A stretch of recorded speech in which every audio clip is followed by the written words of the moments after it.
有一寡派心馆业者用外国茶米加做台湾茶咧卖，等于是甲一斤100越南茶加做台湾一斤1000块的关山茶咧卖。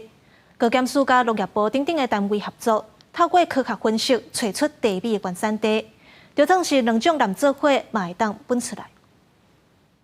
在茶行店面，警员上门查缉，查考龟头块茶米。里面有其他国家的产品。台北市这间店讲是卖台湾乌龙茶，有品行后发现用越南茶来染。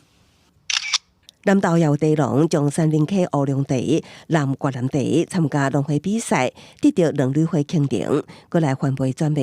即马台茶染境外茶，按呢愈来愈侪，警方跨界合作，打击可疑茶米。检察官在1月11号到1月17号有查获7家，在8月14跟8月18展开强力的侦查行动，查获8家。敢若今年两波专案行动，短短几天就查获15件违法业者，更加有人不法获利超过6200万。看准国产高山茶价销好，每台斤会当卖上千，比越南茶行情价只有150，就用境外茶来染，转卖赚薄利。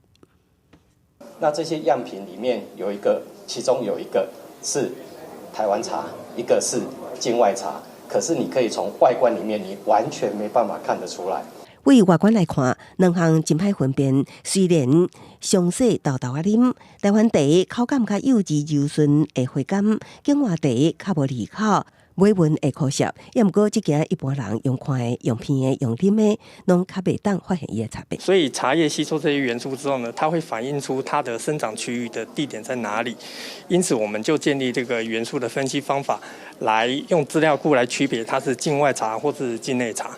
透过科学分析，以土壤造成无共，找出茶米原产地，唔通过互境外茶乌白蓝，造成茶农权益受损，消费者开大钱也无辜防骗。记者综合报道。